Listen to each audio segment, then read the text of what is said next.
Howdy, y'all. Here's the prize for the giveaway.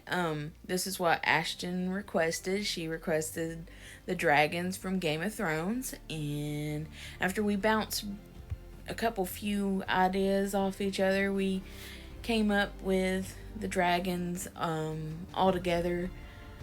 I'm the one who wanted them in a pile.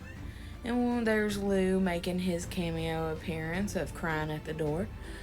But that's what this is. It's the prize for the big giveaway. My next one's gonna be at 500 subscribers, so keep in mind that you could get something like this as a prize.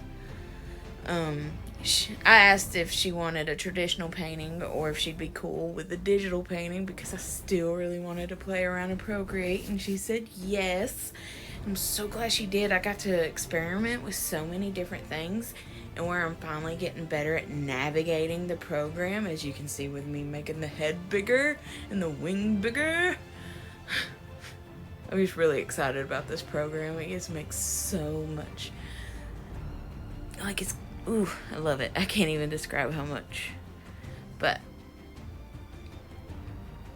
so yeah. Nerding out here.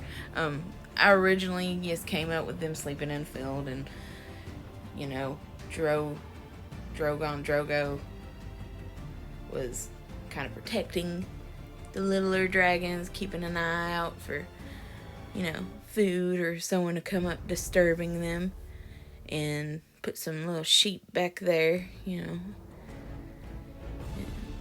took me forever to figure out how I wanted to really paint this, because still new, and I eventually found some brushes that I thought worked. And I'm sure you Procreate veterans are just like, oh, why is she doing this? There's so much easier ways to do that.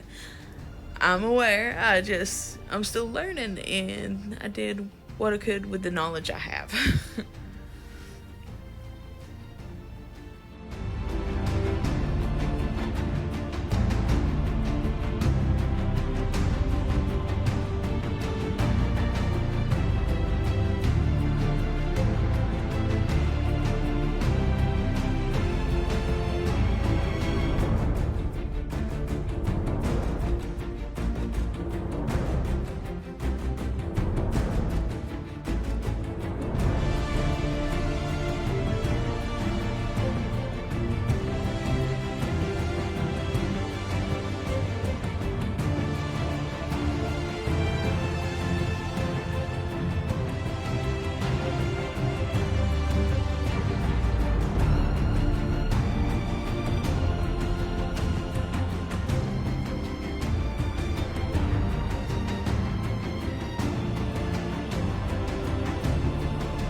So at this point, whenever I'm still figuring out lighting and how I want the scales to look, I was just like, ooh, layers. I can try out different backgrounds with this.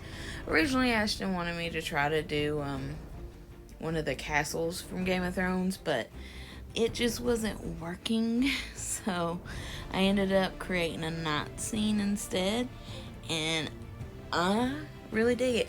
I'm still learning effects and how they look inside this program, but the basic idea of what's coming up is they're all sleeping in a field at night, and they're not little dragons, they're big dragons in this scene, I would like to think. So I created little mist clouds all around them, and just a foggy forest mountain scene in the background. And as you all are well aware, I'm obsessed with creating galaxies, so I had to do a spacey scene. I couldn't help myself, but I really hope Ashton likes this. We decided to save the reveal as a surprise for the video, so I hope she dig it. I'm digging it. There's definitely things I still need to improve on. Like, I had a hard time with the smoke coming out of his nose. I wanted him to just be like warning someone from a distance, just like, come in closer, I'll burn you. So I had like a fire revving up in his mouth and was trying to achieve that. So still need to practice and keep doing it, but you know what they say, practice makes perfect. I'm not really happy with some of my lighting choices, but I did what I could. So yeah, anyway, I hope she loves it. Please interact with this video, because any interaction really helps my channel be seen more in the algorithm. I don't know what I'm doing wrong on the internet for the past decade to not ever be seen anywhere, but I'll continue to try regardless. Oh, the fireflies was a last minute thing. Yes, because I'm obsessed with glowy things and shiny, and fireflies are cute. And I don't know what else to say. I suck at these voiceovers, I know, guys. But I really appreciate all y'all coming by and participating in the giveaway. I'll be doing another one at 500 subscribers. And I just want y'all to have a good day. Thank you. Bye-bye.